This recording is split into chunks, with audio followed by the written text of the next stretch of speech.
Welcome back once again, all of my low carb friends, and for those of you who are here for the first time, welcome. Today I have a delicious, quick, simple keto bread recipe for you. Today we are going to learn how to make keto cinnamon bread. This is quick, easy, you mix it, you bake it, you eat it, boom, it's delicious. And if you want a printable version of this recipe, you can check out my website at janet'sdeliciouslowcarbkitchen.com. You can find a printable version of this recipe and other goodies there for you. And if you're new to the channel and you want to see lots of easy, delicious keto recipes, make sure you click that subscribe button and click the notification bell that's right next to the subscribe button. That way you can be notified every time I put out videos every Wednesday and Saturday. And if you'd like to help support the channel, make sure you scroll down in the description of the video. You'll see some affiliate links.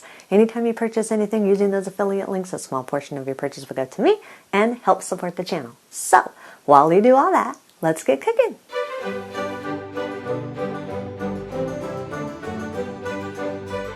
Preheat your oven to 350 degrees. Line an 8x4-inch loaf pan with parchment paper and allow the paper to overhang on the sides just a little bit. You'll be using these for handles once your bread is all baked. It'll make it easier to lift out. In a small bowl or large measuring cup, combine up to 48 grams or 1/4 cup of the brown sugar sweetener of your choice. I'm using golden monk fruit sweetener. You can use whatever brown sugar sweetener you want. You can also adjust it more or less depending on how sweet you want the cinnamon part of your bread to be. Add up to 8 grams or 1 tablespoon of ground cinnamon. Again, you can adjust this to your taste. It all depends on how much of a sweet cinnamon flavor you want in your bread. Use a fork and stir these all together until they're fully combined, and then set them aside for a second. In a large mixing bowl, combine 112 grams or about 1 cup of coconut flour, 48 grams or about 1/4 cup of the granulated sweetener of your choice. I'm using granulated monk fruit sweetener. You can use whatever granulated sweetener you want. You can also adjust this more or less depending on how sweet you want your bread. 14 grams or about 1 tablespoon of baking powder, 1/4 teaspoon of salt, and 1/4 teaspoon of xanthan gum. Sift or whisk these all together until they're fully combined and there are no lumps in the dry ingredients. Now, if you don't have xanthan gum or don't want to use xanthan gum, you can substitute it for very finely ground flaxseed meal or psyllium husk powder, or you could omit the xanthan gum and just add an extra egg when we add the eggs. But remember, as I always tell you, any substitutes can and probably will affect the taste and the texture of your bread. Add 3 large room temperature eggs. Make sure they are room temperature so they mix in more smooth. Stir the eggs into the dry ingredients until everything is fully combined and all the dry ingredients have been moistened by the eggs. Add 168 grams or around 3/4 cup of the oil of your choice. I'm using canola oil. That's not really a keto-friendly oil, so you can use whatever neutral flavored oil you want, such as coconut oil or grapeseed oil. Just make sure it is a neutral flavored oil. Stir the oil into the ingredients until everything is fully combined and smooth. Add 6 ounces or around 3/4 cup of plain yogurt or sour cream. Make sure this is room temperature. Again, room temperature ingredients mixes together more smooth, which makes for a fluffier bread.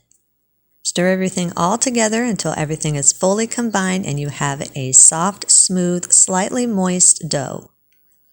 Once you do have all of your ingredients combined and you start seeing a dough forming, make sure you give the dough a good extra 20-30 second mix really good.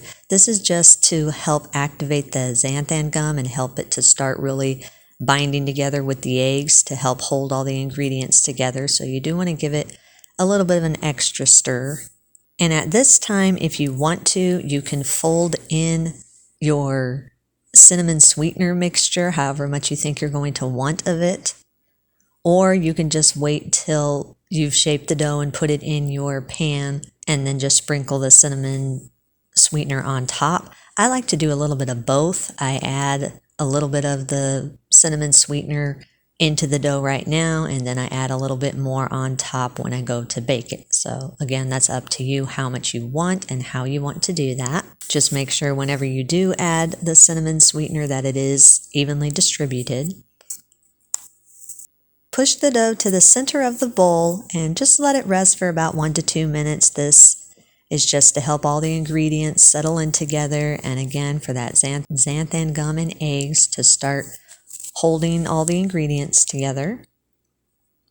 After the dough's rested for a minute or two, form the dough into a ball, then massage it in your hands for about 1 minute. When you first start massaging, it might be very lightly sticky, but it should not be sticking to your hands a whole lot.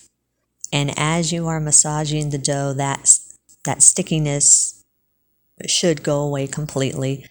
What you want to be left with after you're done massaging everything is a moist, smooth dough. If it does seem like it's sticking to your hands so much that you can't massage it or form it into a ball, just add a tiny bit more coconut flour.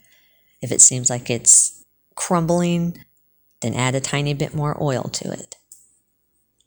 Once you've massaged it, roll it back into a ball, place it back into your mixing bowl, and just let it rest again for another minute or so. And again, this is just to help all the ingredients to really settle in well. You're making bread, so you want your ingredients to be smooth and settled in really well.